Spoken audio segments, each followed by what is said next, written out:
WTBQ.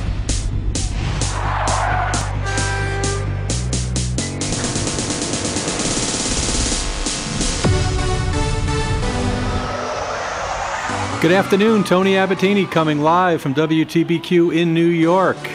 Ready to talk female athletics, softball, how to be a great teammate.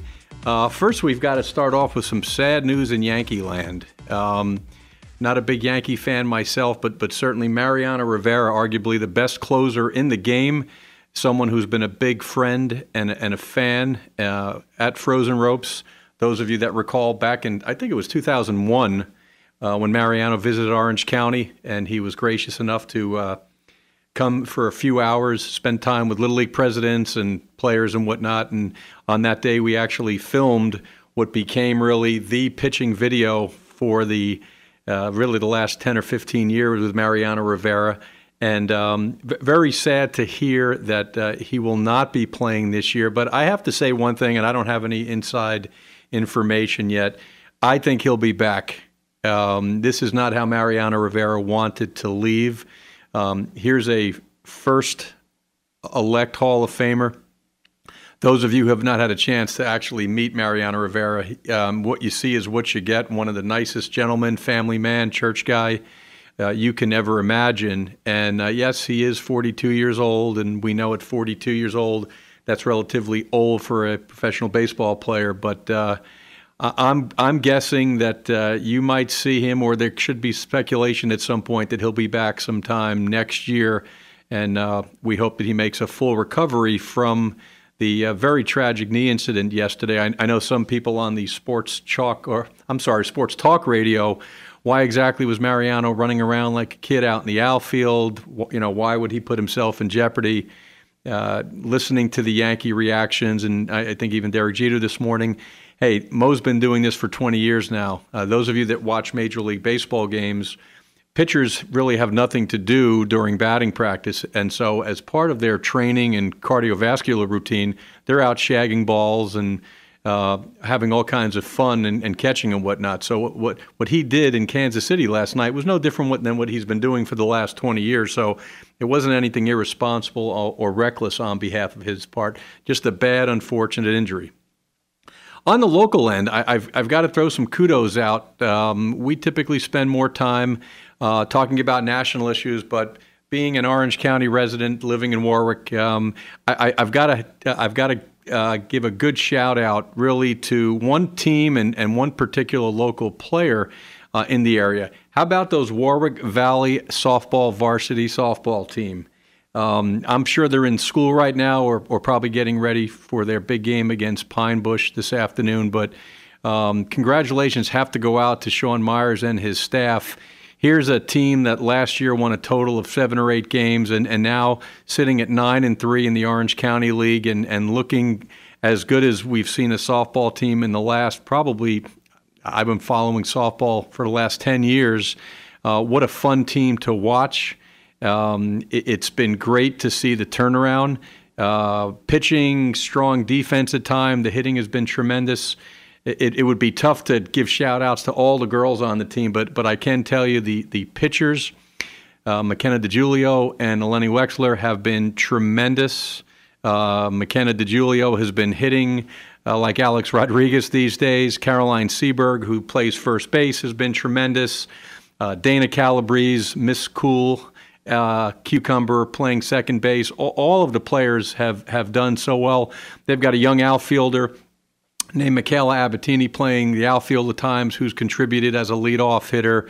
Their catcher, Nicole Jacklish. I can go on and on. Rebecca and Jen and Sarah Beck. It's been tremendous watching them. And, for a school that never has been great in softball, it's nice to see success. Some of the fans and students need to come out and see what could be one of the best softball teams in Orange County over the last few years. Second local kudos has to go out to Quinn Carpenter. Those of you that follow the baseball in Orange County, we have a young man from Goshen High School that most likely will be getting some tremendous news in about 3 or 4 weeks when the Major League Baseball draft will be broadcasted in New York.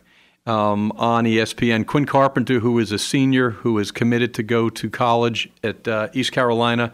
We've known Quinn for quite some time now. Quinn was on one of our travel teams. He's been in our college-bound program, and he trains with us. But very exciting to see yesterday. Quinn pitched against a very powerful Cornwall varsity team at Goshen. 15 strikeouts, gave up only 2 hits. He himself had a 2-run double. And what's kind of interesting, and those of you that have never seen a professional prospect, every time that Quinn throws a pitch, he's got about 10 or 15 radar guns that get pointed at him while he's on the pitcher's mound. So think about it. You're standing on the mound, and you've got 15 strangers about 20 feet behind the backstop. And every time that you go into your delivery and release a ball, you see this array of guns come at you being pointed. What they're doing is checking on velocity. So it was a great outing. It was a great day for Quinn Carpenter and his Goshen Gladiator team yesterday. And again, hopefully he'll continue to stay healthy and he'll get some great news sometime in June about what team may be taking him in the Major League Baseball draft. Okay, games outside. Now that baseball and softball season is upon us, just some observations, watching games, and I know we talked before about conduct and sports parenting issues and whatnot, but I've got to get back to and just remind some of the parents and some of the players, and it's not all the parents, but you see some really crazy, silly, borderline stupid things that go on at Little League and even high school games.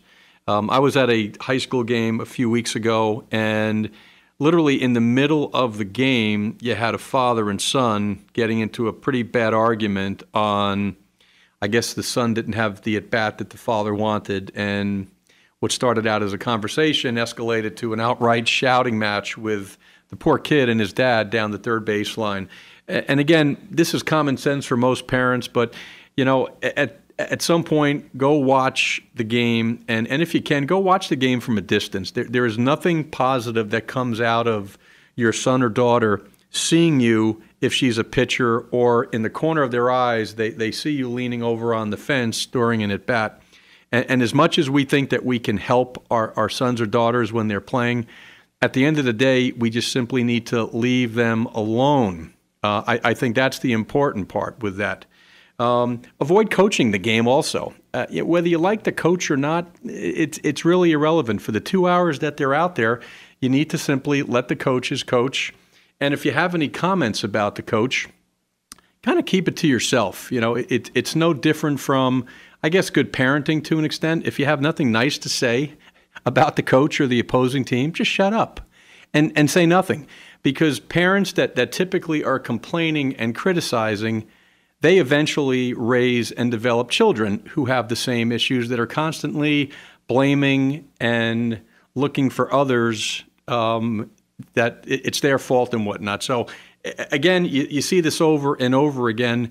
I think the other suggestion, piece of advice, if your child doesn't want to talk about the game right after the game, then let it go. And I know we mentioned this probably a few months ago about what the all-star parents can do. The game's over. Your son might not had a great game. Your daughter maybe struggled. The last thing they want on that ride home is for you to go line by line and detail the game. Judgment, a little patience, and just simply stop talking and let the player, your child, at some point talk about the game when they want to. Nothing good is going to happen at the point in which you're initiating and really pushing the buttons, so to speak. So again, this also gets back to perspective. There's a good possibility your son or daughter will not be making a living playing professional softball, playing professional baseball. It's about the experience. It's about building confidence, self-esteem. It's about understanding what hard work is all about. So I think as parents, and again, we're talking about the minority. Most of the parents that go to games in Little League and in high school and colleges, they get it. They're there for the pure enjoyment of their children participating. But it always frustrates me when you see that the smaller minority that are so loud and whatnot. And here's the bigger issue also. As a parent and as a coach, what do you do when you have some of these Yahoo parents and some of these morons? What do you say? As a parent, do we have a responsibility if your child is on a team and you've got a parent that is constantly berating the umpires, constantly is second guessing the coach, is always in the face of their son or daughter? Do we say nothing? Do we bring it to the coach? What exactly should be done? I've always taken the position, and I guess each of us are different.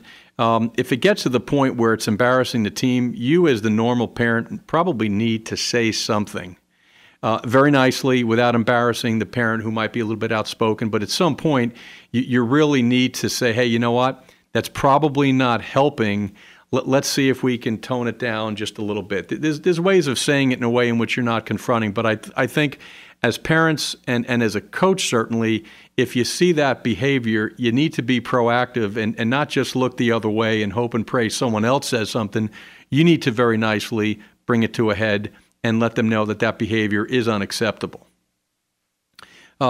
Again, we're talking about female athletes, and I think some of us that have coached before, I can tell you that certainly if those of you that want to be really good coaches, go and coach female athletes. And for someone who's coached baseball for years on end, right, I thought I was Joe Torre. I thought I was Tony La Russa. But I can tell you, go and work with 9-year-old softball players. Go and take a bunch of teenage girls and teach them the game and coach them. Then you'll learn what being the master coach or teacher is all about. I believe we have a guest that just joined us. Jessica, are you there? Hello? Hi. Hello. Jessica, how are you? Good. How are you? We were just talking about the challenges of coaching female athletes. We had one of your former coaches on a few months ago, Tim Walton, who told us that if you really want to be the ultimate coach, and he was talking probably to the baseball guys, go and coach softball girls. Go and see the difference. And if you really think that you can teach and coach, spend time with softball players. And I know someone like yourself who was coached by your dad and taught by your dad, and you've been around the baseball guys. How accurate is that statement? Is it so much different, in your opinion, Jess, coaching the female athletes of today? I mean, I think within the sport, it's almost identical, but the type of athlete and the mindset, it's completely different. And I think it's amazing, but it's also a challenge. And I mean, my dad was a head baseball coach, and he had 2 daughters, and it was a whirlwind for him coaching like 8-year-old girls, and the sensitivity and the approach, but also the hard work and the dedication and the emphasis on perfection, the overanalyzation, a lot of the things that you don't necessarily get from baseball. And I'll tell you what, every coach that I know that's ever come over from baseball has been sold. Doesn't go back. I mean, you take Mike Andrea, who's one of the best softball coaches at the University of Arizona. He was a baseball player and coach for a long time. Clint Myers, national championship winning Arizona State last year, baseball coach for a numerous amount of years, came over to softball, and now look, I mean, once you go softball, you don't go back. And you know what, Jess, I agree, and I think the one thing we actually, I don't want to say force, but we love having our baseball guys spend time with the young ladies because, and again, I think that I coach a travel team, and I'm one of those dads that coaches their daughter, and it's been a lot of fun. But I think it's taught me so much about if female athletes feel good and look good, they're going to play better. And you know what? They want to be pushed and driven just as much as the boys. I think there's this misconception that, well, it's just softball and they don't really want to be pushed as much and they don't really want to be disciplined or whatnot. That's so far from the truth. Most of the young ladies that play softball, they want discipline if it's fair. They want to be held accountable. And they want to be motivated and driven just like the boys are. I think that's one of the misconceptions when you hear the general population talk about coaching softball. No, definitely. I mean, my dad pushed me, and I mean, he treated me just the same as he did his players. I mean, to the point where I was doing push-ups. I remember being like 9 years old, and if I missed ground balls went in between my legs, I had to do push-ups afterwards. You take it easy because I was a girl, and I think that gave me the work ethic and the mindset that I have as a player. Jess, let's talk about the NPF. And I know we took some questions before going on, millions of questions wanting to ask Jessica Mendoza all about all the things that you've done. And we've mentioned briefly to the listening audience about all your accolades, and I know you blush when you hear them, but certainly as a two-time Olympian, MVP of the NPF last year, graduate of Stanford University, and I'll say this, truly the ambassador of the game right now in softball, both playing and as a commentator.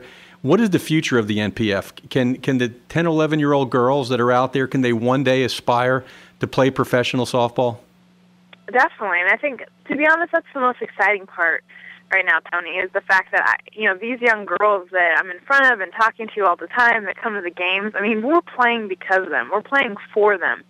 And, yeah, we get paid money. It's not like we're doing it for free, but at the same time, we want there to be a place for these young girls to aspire to want to go to, aspire to want to get to. I grew up watching Major League Baseball players. I wanted to be Brett Butler of the Dodgers, until one day I realized I wasn't going to be. And I don't want that sad day to ever come. I want these girls to be able to come out, watch the USSSA Pride, the team I played for, and say, I want to be Jen Sowling. I want to be Megan Willis. I want to be Jessica Mendoza. And go out and work hard and have these role models to look up to. I mean, to me, that is what makes it so unique. I think you're right, and the progress that the NPF has made and hopefully will continue to make. One of the other issues that comes up, Jess, and I'm a New York guy. I know you've visited our new complex, and you make your annual pilgrimage to the Northeast with actually last time you were here, you with your husband and with Caleb. Northeast softball, okay, and I'm representing all of the schools in the Northeast between the Big East Conference, the Atlantic 10. You go on and you watch ESPNU and you watch all those great SEC games and whatnot. We had someone living in New Jersey said, hey, why does college softball exist in the Northeast? And I guess the question is, and I kind of know the answer, but I'd like to put you on the spot. Why don't we see any televised games of some of the teams up in the East?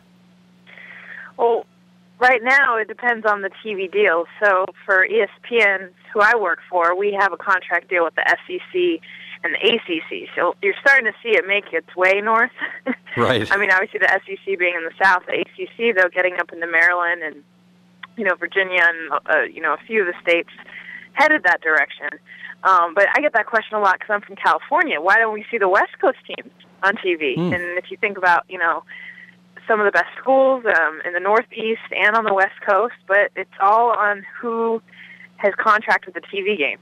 And I think for those schools and for their commissioners, I'm calling them out. Right. I mean, right now, Larry Scott, the commissioner of the Pac-12, just signed a deal with ESPN, and they're launching their own network because they're saying that we're tired of being second string and having our games on at 4 in the morning. Like, we want to be on television. So he just signed a deal, and that'll go through actually this fall, which I'm excited about. But the Northeast, they should be on TV. And to be honest, they should have the best teams in the country because the schools, I mean, if I'm a girl coming out graduating high school, I want to go to Connecticut. I want to go to Syracuse. These are great schools. Now let's call out the athletic departments and have them back those programs to get them on the map because they should be. The talent is there.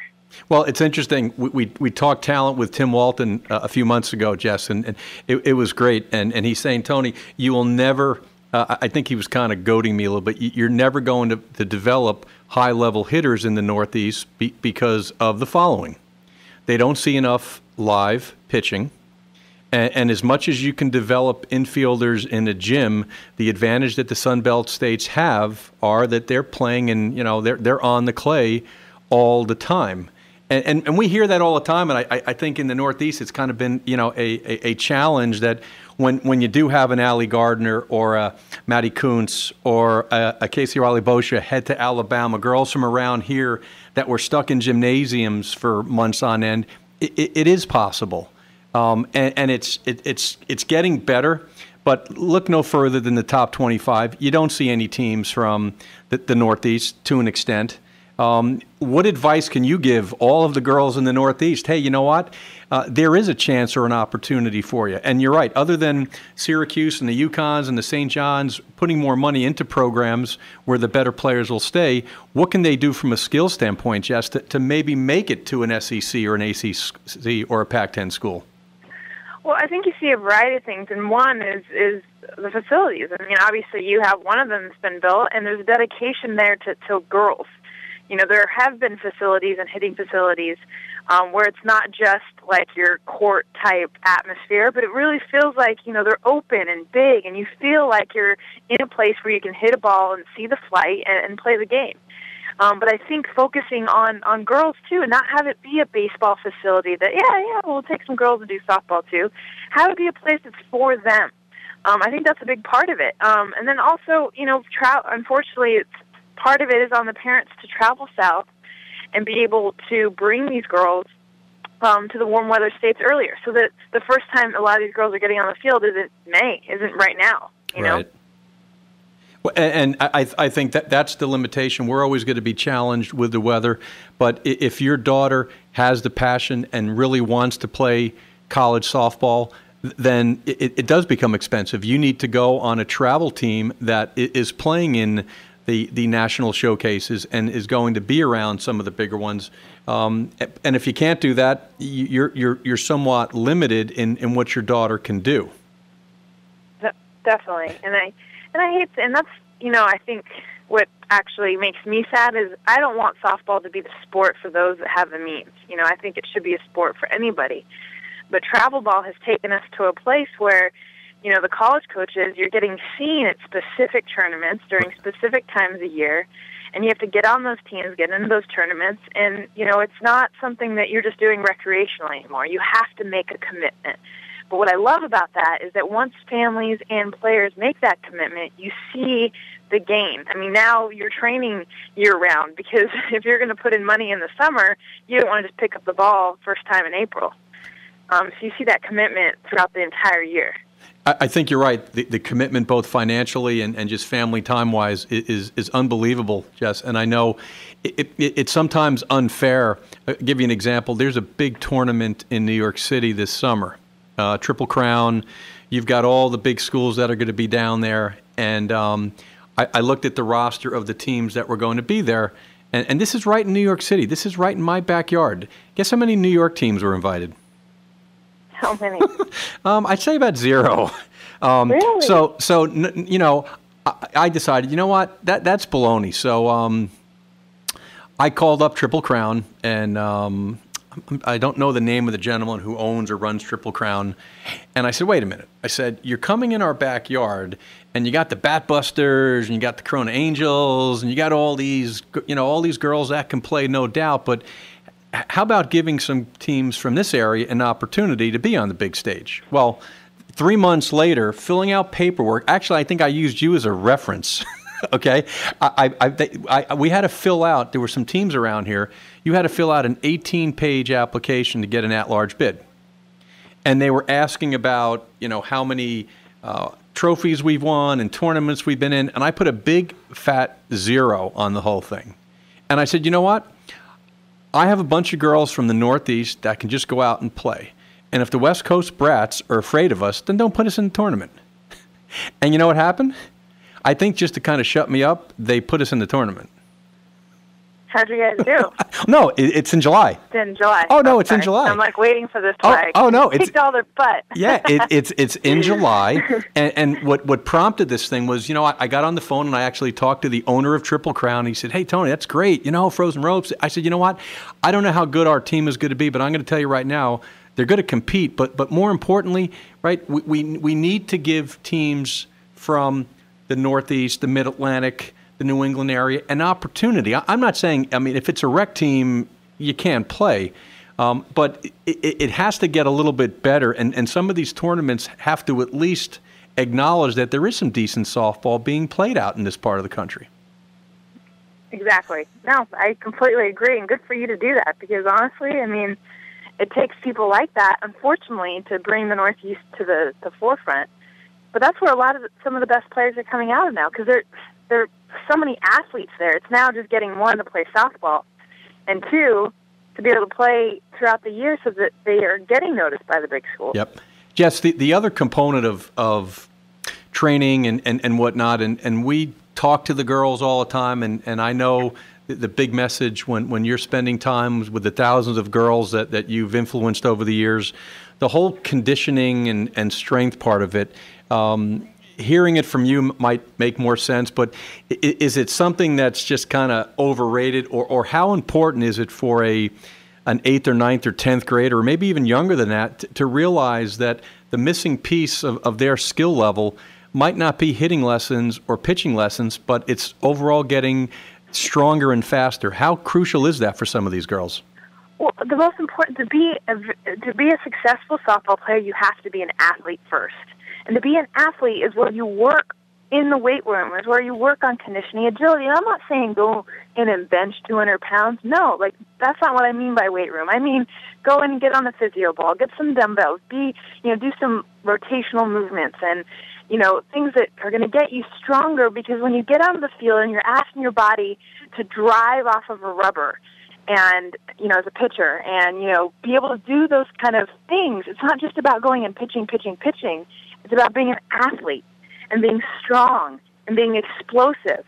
And once you've built those capabilities, not only is it going to help you physically to be more successful as a softball player, but mentally, it's helped me, give me an edge. Right. I know I've worked harder than anybody else out there on the field, and it makes me feel like I deserve to be there. And you know what? I think it's getting better, because maybe 10 years ago, the thought of young ladies being in the weight room and getting involved in plyometrics and having a speed coach. And yes, there are times in which squats and bench pressing is appropriate. It is getting better. But I think you're right. The girls that are having a chance certainly to play at the NPF level or play in some of the major conferences, they understand the importance of strength and conditioning at a very early age. Very early age, and make it fun. I mean, I think, when I think about part of what helped me, too, is when I was young, I was climbing trees and I was running around. I was getting my natural plyometrics as a kid. But the kids that aren't doing that anymore, yeah, you do need to go to a weight room or go to a facility that's going to provide that, but you can still make it fun.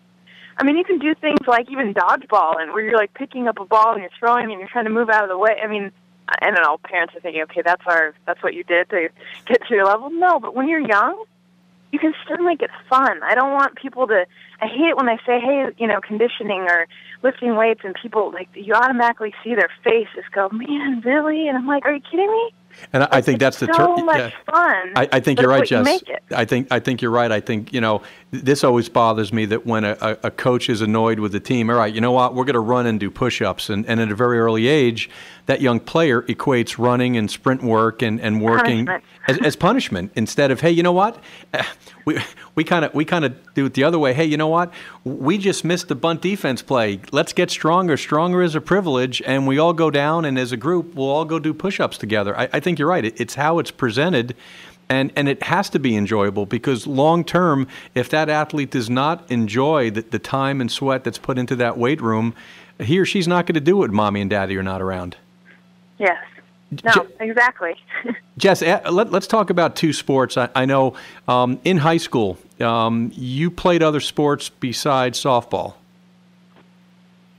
Yes, I played basketball and soccer. Yeah, and what we're seeing a lot more now is, hey, you know what, my daughter is a phenomenal softball player, and that's what she's going to do. In your opinion, if you ever have a daughter one day, will you allow your daughter to just simply play one sport? Would that be your recommendation? Heck no. Right. I mean, if I had picked one sport, at an age when a lot of girls are being chose to pick one sport, I would have picked basketball, and I would have picked it, 8th grade, 9th grade. I absolutely loved it, and I was better at that sport at that time in my life, because, to be honest, I was this tall, lanky girl that really, on a softball field, I didn't have control of all of the mechanics, and I wasn't there yet. But for basketball, it was a little bit easier. I could be explosive and jump and do the things I needed to do.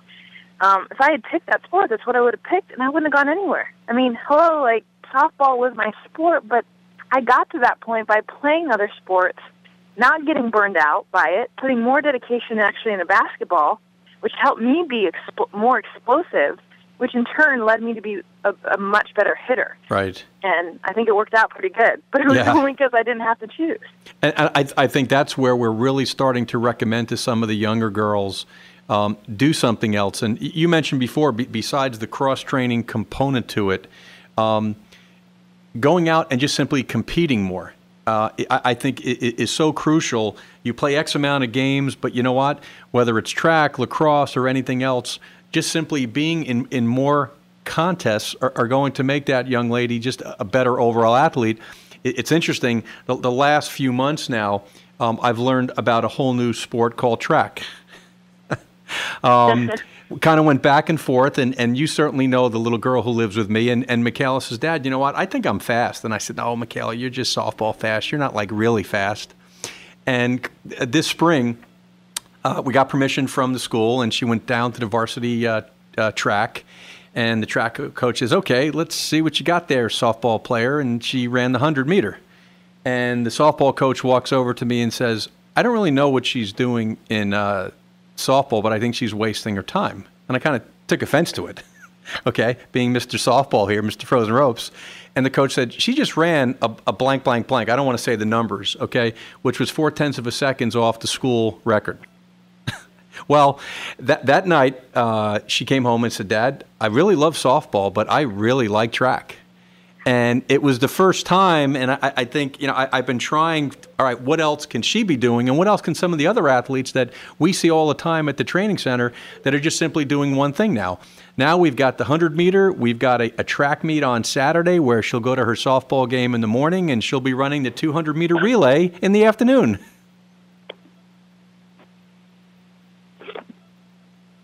Jess?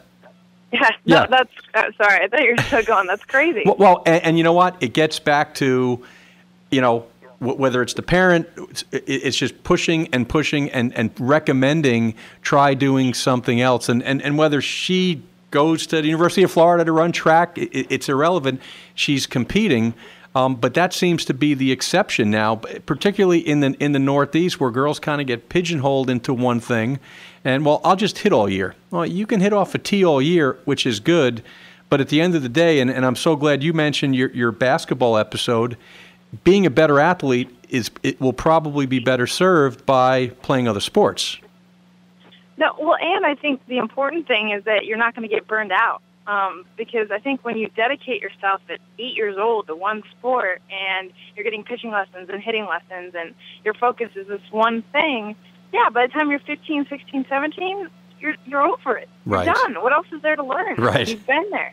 But for me, like, I just remember, like you said, I did the high jump, you know, in track and field. I threw the shot put. You know, I was a basketball player, a soccer player. I had tennis lessons. I had softball. Sounds exhausting, but at the same time, I still play softball now. I'm 31 years old, and I still love it.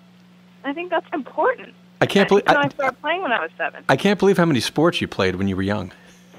I was hard to believe, but I was a little hyper. I know. Right? Oh, sure. I can. That shocks me that you were a little hyper when you were young. Sure. I know, very hard. I know, I'm so low, like, geez. No, and so my parents signed me up forever. They're like, get her out of the house. Come on, let's wear her down so she goes to sleep. That's funny. I want to ask you one more question because I know, and we certainly appreciate you taking time from your busy schedule. I know. Are you down in Florida now, Jess? Yes, I'm here actually at the USSSA headquarters. We're shooting commercials for the season today, and I'm really excited for the season, even though I'm flying to Tuscaloosa, Alabama today for the Alabama-Florida series tomorrow and Sunday, so you guys can see me on ESPN. That'll be awesome. Last question before we let you go. You see so many hitters college level at the travel, and I know this is a tough one. The two biggest problems you see with hitters, I mean, and I know that's tough to do, whether it's one or two, but if you had to give overall advice to all the young hitters that are out there that are listening to us live now, and will probably listen when this is archived and the free world will listen to it again sometime next week, what specific advice can you give, Jess, to all those young hitters that just want to be more consistent and, you know, one day have an opportunity to play beyond high school or college? I think the biggest thing I see is one dimension, meaning that, you know, I see a lot of young hitters that are really good at pulling the ball. You know, you get them in front toss, you get them off the tee, and they can hit one pitch to one location really well. And they just practice that, and that's what they work on. But it's rare to find players that think in multi-dimensions, thinking, okay, if there's an outside pitch, I need to hit it opposite field. I pull the inside pitch. Like, let's challenge myself. What are the pitches I really struggle hitting? And how can I make myself as a hitter not just, pull the ball? If I'm taking an outside pitch and I'm pulling it every time, there's probably something different about my swing that I need to improve on. And dimensionality, not even just where you hit it on the field, but also your mindset. Right. Don't just be the power hitter. Don't just be the slapper, but be able to have all parts of your game, meaning that you can hit for a base hit when you need to, that you can have power, but you also can lay down a bunt. I don't care if it's from the right side or the left side, but be able to play all aspects of the game of softball. That's great advice, Jess. We're gonna let you go. We want to thank Jessica Mendoza for spending some time with us. Those of you that need to know where Jessica is and any clinics or camps that she's going to, if you go to jessicamendoza.com, you'll certainly see. jmendoza.com. Oh, I'm sorry, jmendoza.com. You'll know exactly where she is. And if you have an opportunity, girls out there, go see a NPF game. Go to and watch, whether it's heading down to Florida and seeing the USSSA Pride play. And Jess, you playing left or center? Where are you these days? Left field. Left field. Go out there and root hard for her and dream one day you might be someone playing professional softball also. Jess, we can't thank you enough, and make sure you give hugs and kisses to Caleb and Adam when you see them. I will. They're with me right now, so I'll do it right now. Thanks, Tony. All right, Jess, we'll talk to you soon. Okay. Those of you who have had a chance to meet Jessica Mendoza, I can tell you, she is the best of the best. It was so great having her talk to us, talk about a busy schedule. You just heard her. She's down in Florida. She's heading out to Tuscaloosa, Alabama tonight to do the Florida-Alabama series. Great wife, great mom. I mean, if you have an opportunity to go to any of her events in the New York area, I know she'll be back with us in the fall. We were privileged enough to do a instructional hitting video with her about 2 years ago.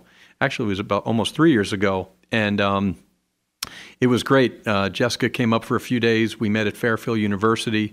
We spent time brainstorming on what we wanted to teach. And 5 hours later, we put together a hitting video, goal level hitting, starring Jessica. And I can tell you, people are still raving about it.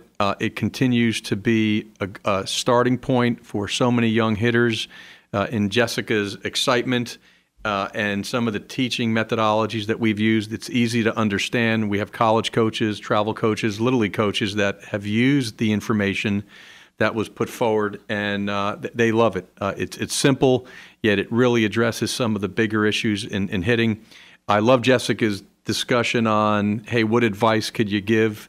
She couldn't have been more right on basically expanding your diversity. We see that all the time, and those of you that have seen Jessica play, she can go opposite field and get a base hit to bring in the winning run. She'll lay down a bunt from the left side, and every once in a while, oh, I need a 3-run home run. I'm going to hit this ball 250 feet. I mean, so the ultimate diversified hitter, and I think that's something that as softball or the baseball coaches listening out there, teach your team all components of the game, and you don't have to be the speed demon to at times learn how to bunt, whether it's a drag bunt, sack bunt, or whatnot.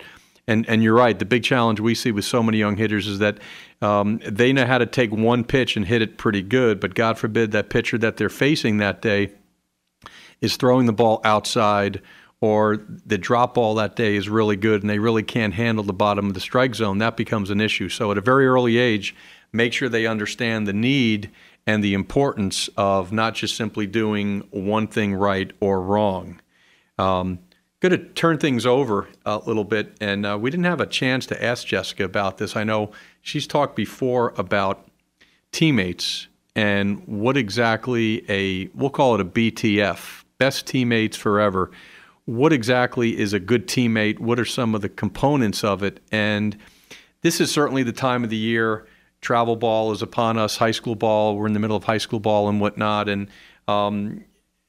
why is it that some teams have great chemistry, other teams are dysfunctional, some teams simply look to and are enjoying themselves, and other teams kind of look like they're segmented at some point? And one of the things over the years that we've done with good coaches and certainly good players is kind of ask them to articulate, give us some of the good adjectives that you would use to describe what a best teammate forever would be. And it's interesting, and I don't want to go through the entire list, but the one word that you hear over and over again is, do you care? Do you actually care about the players on your team? And I don't mean in a fake way, but are you truly concerned for them during the time period that you're together? And let's make no mistake about it. You're going to have players on your team that are friends at school or acquaintances. You might have teammates that you just can't stand, which is okay. But as we talk about in our BTF workshops, for the 2 hours or 3 hours that you're with that particular person that you don't like, you will respect them, you'll trust them, and you'll support them as a teammate. And I think that's important for young players to understand the difference between, well, he's not my friend and I don't hang out with her, but at the same time, I'm going to be a great teammate, and for the time being, no one will ever know that I can't stand the third baseman or my shortstop or the pitcher or whatnot. I think that's important. Interaction with all. That's the other adjective that we hear. How interactive are you with the entire team? This gets back into good coaching. Coaches, don't let those cliques form within the team. You see the 2 or 3 girls constantly spending all their time together, or the 4 boys that are always on their own and never talking to the group of others. You as a coach really need to, as best you can, foster a relationship with all the players involved. And that gets back to talking about it. And as silly and as corny as it sounds, sit your team down and let them go through on a dry board. All right, let's actually list out all of the things that you believe a great teammate should be doing. And interacting with all certainly is a big component of that. Encouragement. As much as we're saying, well, everyone does that, how do you encourage? Do you encourage vocally? Do you encourage by gesture? You might be a player that is not rah-rah and is not always clapping and being extremely verbal with the encouragement. Maybe it's just simply a gesture or a personal message that you might be given to one of your teammates at a time in which he or she needs some encouragement. Leading by example. This is another component that you hear this all the time. We want to have leaders. Who's going to take control of this team? Leadership comes in so many different shapes, sizes, and forms. You can have the expressive leader, right, who is more vocal and can be heard from the first inning to the 7th inning. Or you've got the quiet leaders that simply lead by example, and a lot of their leadership is done in the privacy of the dugout or one-on-one conversations with all of the players that are going on there. But it's important for the coaches and for the players to define what leadership is and challenge each of the player on the team. At some point, you need to lead and let them understand what leadership is all about. And again, it's not about always talking in the group.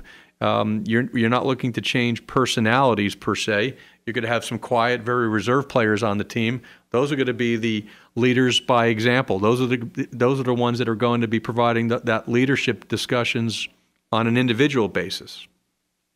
Never let one particular player feel isolated or kind of segregated. We mentioned that before, but you see this more with the young ladies. I wanted to ask Jessica about that, and we talked about the differences between coaching the boys and the girls, but the boys seem to do a better job. You put 15 strange guys together, and within 4 or 5 practices, everybody's getting along, and dialogue is free and whatnot. Kind of a different situation with the young ladies at time, that whether they come from the same school or they knew 4 girls before they came together, sometimes it's harder to get that, what I call that free flow of dialogue going on. Well, you as a coach, or if you're one of the players on the team that really wants to build and get everyone to understand what that BTF is all about, break it up. You see a teammate sitting in the dugout by herself, or a player that just isn't engaged in conversation before the game when everybody else is talking about different things. you as a best teammate forever, right, should engage and make sure that person becomes and is a part of the conversations. I think that becomes crucial. Here's the other adjective that simply comes up a lot in the BTF workshops. You need to be affectionate. Now, by that I mean the following. You need to smile more. You need to really look like you actually enjoy being out there. And that becomes crucial because as a good teammate, you might not be doing well. You might have had a bad at bat and you're sitting by yourself in the dugout, and for 4 minutes or so you're moping or pouting. That's not really what being a great teammate is all about, because you need to then realize my teammates need me. For myself, I need to turn this thing around, and which segues back into our how quickly can you flush the toilet and let it go. But being affectionate and just simply having that positive smile sometimes is extremely contagious, and it gets the other girls on the team to realize that that positive energy that you're exuding is something that everybody should be looking at. I think that becomes crucial. And again, finding and building team chemistry is not something that happens overnight. As coaches, we're always talking about it and hoping and praying that everybody gets along. But it's like mental skills training. If you're not going to spend the time identifying and talking about it, it doesn't happen overnight. And for some teams that need better team interaction, better team chemistry, it really starts with the coach or maybe some of the seniors on the team identifying what exactly a a best teammate forever is all about. Because quite frankly, some of the players don't even understand what their role is on the team. So, the more you talk about it, I think the easier it becomes for some of the players to become better teammates. Let's go back to, if we can, coaching the female athletes. And I wanted to ask Jessica this question. Maybe the next time that she comes on, we'll talk to her about it. Why is it so hard sometimes to get the female athlete to be confident and cocky? It's never a problem with the boys. Boy, you see that boy with the swagger, the confidence level. For some reason, when you see a female athlete exhibit that characteristic, it's kind of a turnoff, or you'll hear them say, well, you know what? I don't want to come across as confident or cocky or whatnot, if you will. I think, again, that's important for the parent or the coach to talk to the young player and say, you know what?